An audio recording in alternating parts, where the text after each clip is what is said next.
Hi, Lisa. Hey, Krista. Hey, episode 4 of Titan Talk. We have a couple more town halls coming up. We have the 28th of October at St. Peter's Church at 12:15. And Dr. Graham will also be speaking on the 29th at Trunk or Treat, which is here at Lorain High School from 4:30 to 6 p.m. So, yeah, lots of great stuff coming up. October has flown by. Yes, and I know the town halls are very important as we lead up into our election day because Dr. Graham wants all of our community members to know what issue 21 is before they go to the ballot. But I also want to speak to the residents, let them know that our town halls are a perfect opportunity just to talk to Dr. Graham. Yes. He loves to have questions asked of him, and he will always come with you with the most information he can give you at the time. So even if you think this town hall is just for issue 21 and you have something else in your mind, come on out and talk to him. Yeah, it's absolutely not just about the levy. He's open to talk about anything and everything. So I agree. I think if you're not if you're not sure about things that are going on in the school or you just want to give some feedback, talk to him. Also come to our board meetings. They're open to the public, Yes. And then hopefully if you're not coming, you're watching them on TV 20. Yes. And you can also come to his open doors on Wednesdays. He will open his doors to the community on Wednesdays starting October 30th. So. Yep, he'll be open 12 to 3 this Wednesday, and then every Wednesday after that I will keep posting the times. Well, I'm excited because I know our Titans won over the weekend. Yes, and they're we doing will so have well. someone special here to talk about that this year. Yep, so our guest today is Coach James Boyeas, our head football coach for Lorain City Schools, for Lorain High School, and he's bringing a couple varsity players with him. So that will be exciting because I know that this has been a really great year for them. And so I'm happy to hear how they feel about what's happening on the field as well as off the field. So as much as Dr. Graham loves his questions from the community, let's see what he has to say. It's time for our questions for Dr. Graham. Yes, we Dr. chose one today because we think it's going to take a lot of time to answer. Yes. And if you've been paying attention to a lot of the conversations that are happening in the community, then you would not be surprised by this question because there's a lot of talk about safety and a lot of talk about what's happening in our buildings. And we are very transparent about what happens in our buildings, but there still seems to be a sense of fear in our community, fear about what's happening in schools and people of the unknown. So how would you say that parents, community members, and others can help to ensure the safety of our district? I think first and foremost by communicating. The whole idea, I think that with fear, oftentimes fear comes from the unknown, like you said. So we have to make sure our parents and our community members are more engaged. And that starts with us reaching out, but also we encourage the folks to reach back because sharing information isn't enough. I think we have to have conversations. I had a town hall last week when parents showed up. So we had a great conversation one-on-one, but I think there are a lot more conversations to be had, and then to your point, at a greater depth. Now, most recently, last week, I know spawned a lot of this. There were 2 situations actually on back-to-back days. The situation on Thursday was there were 2 students who were expelled from school, and they were walking through our parking lot because they were recognized on camera as students who weren't allowed to be on campus because they were expelled. Our safety coordinators went outside to greet them. They knew the students, had a great relationship. And actually, it was during a hug when the conversation was over. They said they were just passing through to go to the marshals. It was during the hug afterwards where it was obvious to one of the safety officers safety coordinators that the student had a gun. So everybody did everything completely appropriately, called the police, coordinated the police, everything was on camera, and the school went in lockdown, but again, lockdown is precautionary. What we do for something like that when the threat is outside, potential threat was outside, we lock our doors. So no one I can't get in or out. You just lock the doors and make sure that everyone inside the schools are safe. Because it happened so close to Jacinto, we also locked down Jacinto. Again, it was just an abundance of caution to make sure that our children and our staff were safe from whatever potential harm was outside. So again, I want to applaud our safety officers. I want to applaud our safety coordinators and the Lorain Police Department for handling, as they have consistently, things consistent with our policies, past practice, and expertise, and make sure that, again, crisis was averted and no one got hurt. The next day, there was a fight in the cafeteria, And actually, if you look back and compare this year with previous years, we have far fewer fights than we have in the past, or had in the past. We have far fewer expulsions, far fewer suspensions, far more positive referrals from teachers and office staff. And we haven't changed our standards. We still have a high expectation for student behavior. But the fight on Friday was a big one. And it arose from a situation that happened the day before between actually one of our students and the sister of one of the other students in the altercation. But when the fight broke out, what made it more complicated was because of the lockdown that took place earlier. So there were a lot more students in the cafeteria because we have to make sure all kids get fed. So maintaining the fight. Now, my Thursday and Friday incidents crossed over. You got them crossed over, but otherwise, otherwise the timeline's right. Yeah, but it made it, so the fight was a bad one, but it was also tough to maintain because there were so many students in the cafeteria at the time. So again, just one of those awful situations that does occur. But again, I want to applaud our safety officers, our teachers, our support staff, our administrators for, again, responding exactly as they should. And as a result, there were a few people hurt, but they were staff members who were just trying to break students up. It's interesting. We really try our best to get the information out as quickly as possible, to be as transparent as possible, and to not interfere with any ongoing investigation in doing so. And then I guess when we then hear the rumors or see the things being said in the community where it's just way off base, like there were guns in the school, and that was just never the situation. Those students the former students weren't even trying to get in the building. Yeah, I don't think in my time, we did have a student with a gun at a school event years ago. But outside of that, this was the first time that anything's happened on school grounds. And again, we don't tolerate it. Police are involved. The schools are involved to make sure that everybody stays safe. But your comment about communication is spot on, and it's huge. It's our goal to notify families as soon as we can, and our students as soon as we can. But there are some factors that get in the middle of that. For example, to your point, if the police are involved, as they were with the students with the guns, we're not allowed to communicate much, because if we do, we're interfering with an ongoing police investigation. So we have to wait until they give us a thumbs up and say, okay, now it's time to share. And oftentimes with LPD, and again, they do a phenomenal job and we have a great relationship, we wait and communicate together. Make sure that what they're saying is consistent with what we're saying, so there's one message going out. The other thing that gets in the way of immediate communication is the fact that it takes time to figure out what's going on. The folks who handled the situation were handling the situation. They don't have time to say, okay, time out, let me go make some phone calls. So they make sure the situation is handled, everybody is safe, then they debrief to make sure the information that we receive is accurate information, and then we share it.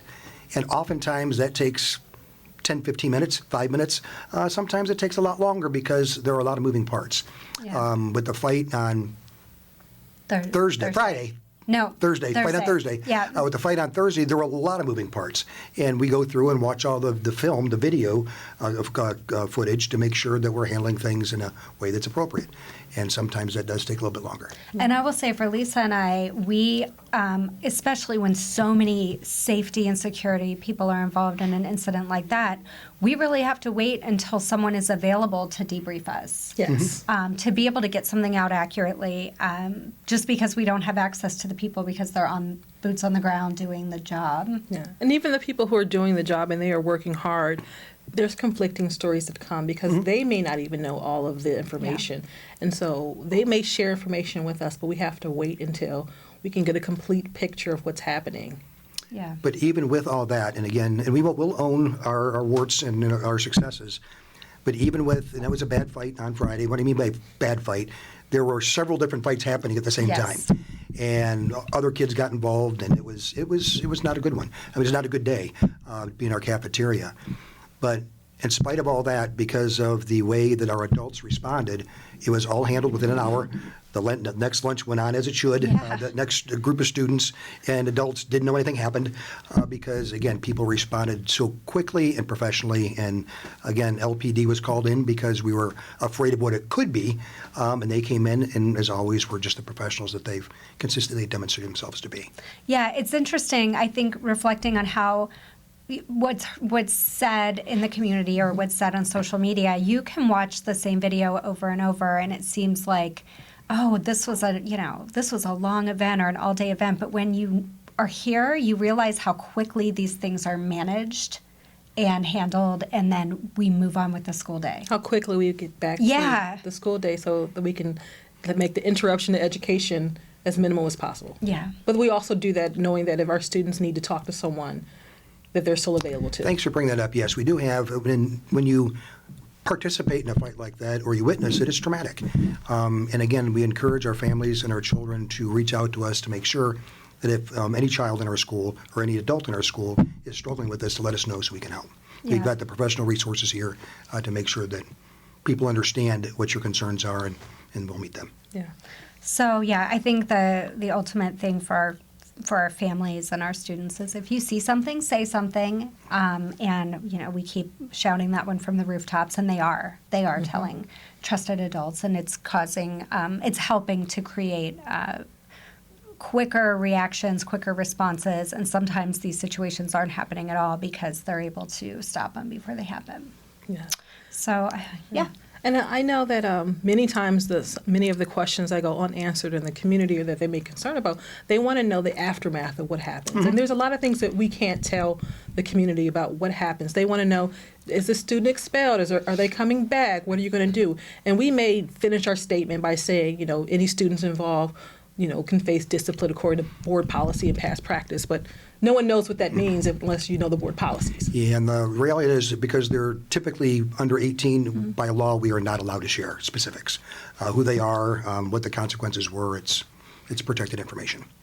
So we're not trying to be coming across as keeping secrets or trying to cover things up or downplay things. That's just the reality we have to deal with. Yeah. We're here with Coach Boyeas and two players. Your names are? Jairo Williams. Isaiah Ray. Okay. Welcome to Titan Talk. Thanks for being here. We're really excited. You're our first athletes and coach that we've had on the podcast. We're super excited. You guys are doing really, really well this year. I mentioned a little earlier to Lisa that with the Browns stinking so hard, at least we can say we have a great team right now. We'll take that. Yeah. And so, Coach, I have a couple questions for you. So, Sure. First, before we get into our questions, tell us a little bit about your history of how you got to be coach. I understand you were a coach for a quick second. Yeah, quick second in 2020, but this is going to be, or not going to be, this is my 18th year coaching, 9th in high school, and I did 9 coaching at the college level before I transitioned to high school. So, yeah. And I've been at Lorain. This is my 5th year. Okay. And first season coaching. How do you feel about this job this year? I'm having a blast. The kids have been awesome, and that's what it's all about, is doing what we can for the kids. And they've welcomed me. They were pretty receptive back in February when we got things rolling, February 1st. And I knew things were a little bit different. I could see it in their face, in their eyes, and their looks, but they never verbalized that or portrayed that, and they were pretty bought in and receptive off the get-go. And I think that we brought in some good guys on staff, and I just think the sense of consistency that we brought day in and day out kind of won them over maybe a little bit earlier than if we weren't, and kind of headed in the right direction right now. So this is a time-consuming job. How do you manage that? Luckily, I've got a 3-year-old son that loves football. Great. So he's all about it, and both of my daughters are into athletics, and they like coming to the games. They like watching some sports. They play sports. But when I met my wife, I was a college coach at the time. Okay. So she kind of knew what she was getting herself into. I was She pretty brought open into college about football life. Yeah, but I had her realize that these are 90-hour weeks and all that good stuff. So I think that her having that experience and now stepping down to the high school level, even though it's very time-consuming and it never is out of season, just like in college, it's a little bit different because I'm not on the road recruiting and I get more summertime off. So she's all right with it. The family's good with it. Good. I was thinking about that because it is such a time-consuming job coaching here. And guys, you're having a great season. Are you happy? Are you excited? Oh, yeah, for sure. So I have to share with the listeners, these fellas come with us almost every Friday for our pop-up pep rallies, which is part of our attendance initiative with the Stay in the Game Network with the Browns. And you two are two of our main guys. We go into mostly it's been elementary schools together celebrating. Isn't that fun? It's very fun to see the kids in the community happy to see us there in the building. Have you seen the way they look at you? Yeah, it's awesome. seeing You kids. guys to them are like the Cleveland Browns players. Yeah. Because you are the superstars. to Probably them. better. They love to see you guys coming. Yeah, it's awesome seeing their facial expressions when they see us. It made me feel real good. Yeah, it means a ton to them. I'll tell you, the feedback we get is that you and the cheerleaders and Titus make the whole event. You make it for them more so than the swag bag and the T-shirts and sometimes tickets. Yeah. So, what do you guys want to tell us about this season? What's been different this year? Did you play last year? Yes. Okay, you both did. Yeah. What's been different this year? You guys are killing it. What's been different? Yeah. Or what's going right? Or what's the vibe? It's there's a lot of confidence in the building. Everybody believes in themselves. I don't know. It's just a great atmosphere to be in and to work in every day, and it leaves our players confident and able to do what we're doing on the field. Yeah. Is this your senior year? It is. Both of you. So you're having this is great. This is, you're going to miss it, but you're going to go on to do, other things. Are you going to try to play in college at all? For sure. Yeah? Yeah. So, yeah, this is a great way to exit. I mean, you're doing great. This season's going so well. Thank you. So do you guys have any team rituals or traditions that you do every week? Just so you guys can stay in the right headspace, stay in the good vibes? We got team dinners every Thursday. That's a great bonding where we just we chop it up with each other, have a good meal together, just bond together. So I think that's one of them for sure. Yeah. What advice do you have for your underclassmen? Let's start with football players. Maybe some guys on the JV. What advice do you have? My advice would be to just keep your head down at work. Continue to work every single day. Stay in the weight room, stay in the classroom. Stay focused on every single detail. And just let it game. I would say never give up. I think that's the biggest thing I've learned in football is so much adversity that you go through, and then along, not just with football, but along with your own personal life, your own things that you got going on at home. Football is kind of a place like you can go to play football with your friends and have fun. So I say never give up because when you get to the end of football, it's so much worth. It's worth it. So I say just never give up. And Coach, what do you think's going it's going great this year?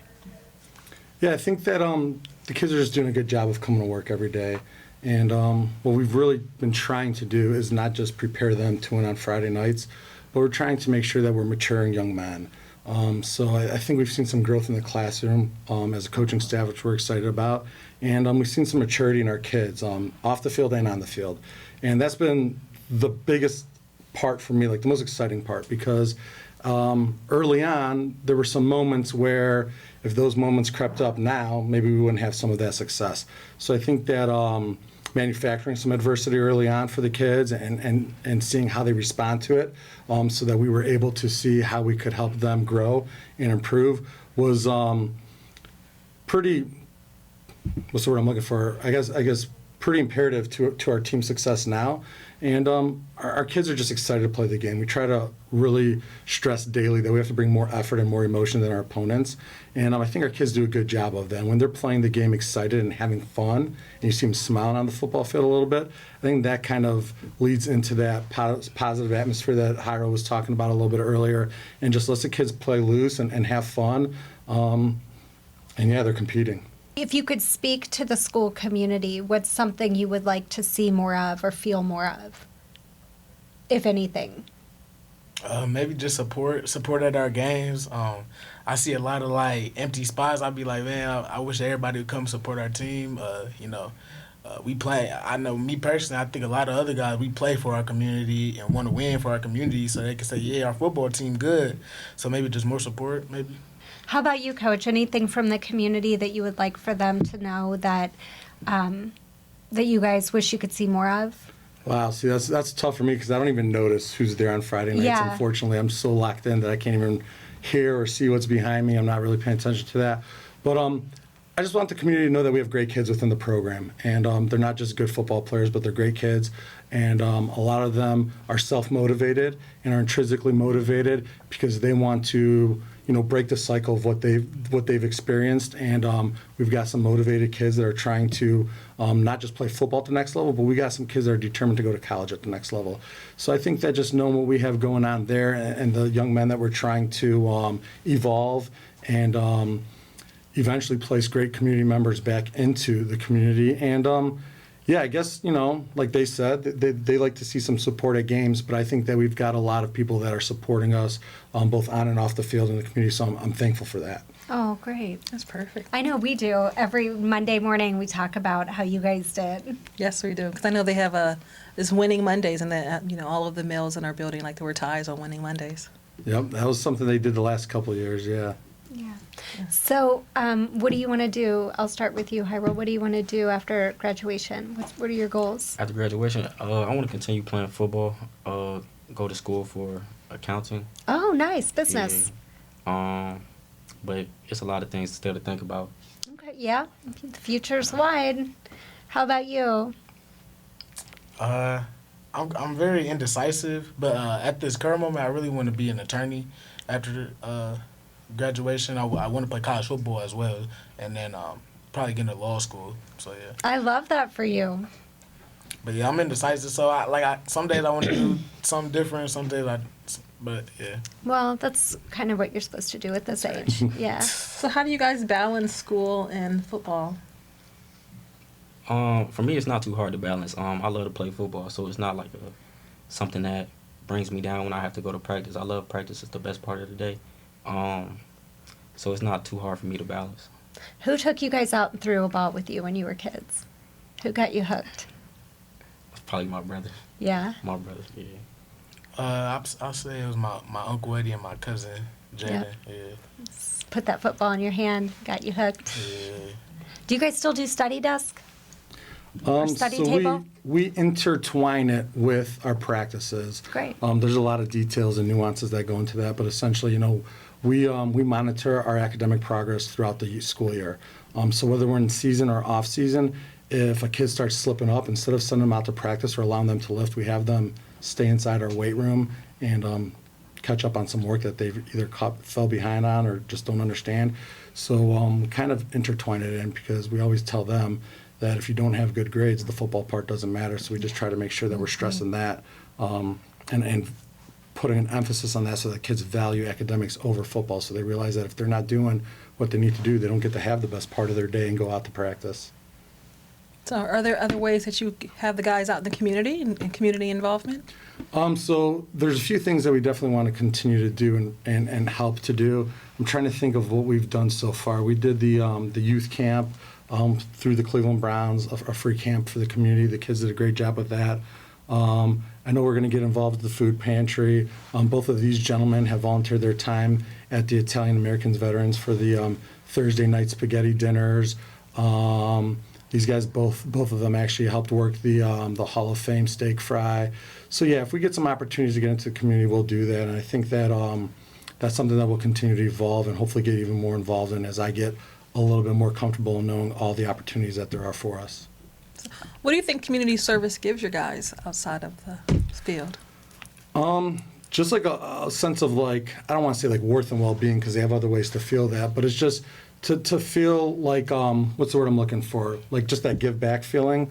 Mm-hmm. You already talked about Titan Fridays, how you guys get to do that. So they're both really good kids, and they both have bright futures, both in football, but more importantly in life. And they're kind of our go-to guys. They represent the team well with the different ways that we want them to, and they do a good job of, just impacting their community when they get a chance. You have a lot of people, us included, who are really proud of you and really proud of the team, honestly. Thank you. Yeah, it's a source of pride to say, the school district we work for, the place we're at more than we're home, is doing such a great job on the field. And just getting to know you guys doing Titan Fridays with you, you're super. You're so reliable, and it's nice to have that to watch you have that impact on the younger kids. And I can see that it means something to you. And even talking about it today, I already knew what you were going to tell me because I can tell. I see your faces out there. Yeah. I really love how we never have to tell you what to do on Titan Fridays. You understand why you're there and the impact that you have on the young kids, and you just go into each classroom or gymnasium and you just kind of really give them your all for those few minutes that you're there. So thank you. No problem. It's really the highlight of my week. Like, it's so fun seeing them kids happy like that. Because I remember when I was little and I would see high schoolers, I'd be like excited to see them. So just seeing how like I'm making that effect on them now, it means a lot. What's your next game? Let's talk about your upcoming game. Got a big game coming up this Friday, so we'll be at Maple Heights High School on Friday, and there's a lot riding on this game. Both teams are undefeated in the conference, so it's literally a conference championship game, which you don't have happen too often in high school in Week 10. Is it too early to talk playoffs? Are we already locked in for that? We're locked into the playoffs. We know we got another game after Maple, but this is one we really want. We set out 3 goals prior to our season back in February, and it was to beat Elyria, win the LEL, and host a home playoff game. And we beat Elyria Week 2, and we're playing for an LEL championship on Friday. And there's a good chance, win or lose, we have a home playoff game. I don't know if it's 100% locked in, but if it's not 100% locked, it's pretty close. We'll have to have a lot of things happen negatively for us other than just us losing. So hopefully it all works out. But regardless of what the situation is, we'll give Maple Heights everything we have, and then we'll prepare for the next game after that. Well, best of luck to you, and we appreciate you being here so much. It Thank means you a lot. so I know much you for took coming to time see off us. the field. Thank you. So that was exciting, talking to our coach and his players. I really enjoyed that conversation, and this is coming from someone who is not into sports. I can probably count on one hand how many football games I've actually gone to. But when I go to see our Titans play, it's always a really great experience because it's just, those are our kids, and they're playing and they're winning. So Yeah. In 2 weeks, we have one of our JROTC students approached me about being on the podcast, and we scheduled her for the first episode that we're recording in November, and she's going to come and bring a few of her cadets, and it's going to be really exciting. I don't know a ton about JROTC, but I know they do a lot of great things throughout the district, so I'm excited to talk to her. yeah, because I know it's a feeder program for our military services, and we like to tell our students they can do anything after high school, so career, college, and of course the military. Yep. So that will be our next episode. This one has been great. Let's remind the folks where they can listen to us. Oh, yes. Okay. So you can catch Titan Talk on iHeart, Apple Podcasts, Spotify, YouTube, and wherever else you get your podcasts. Yes. And also, please send us questions so that Dr. Graham can have an Ask Dr. Graham session because he likes to answer your loves it. questions. Yep. Goodbye. Goodbye.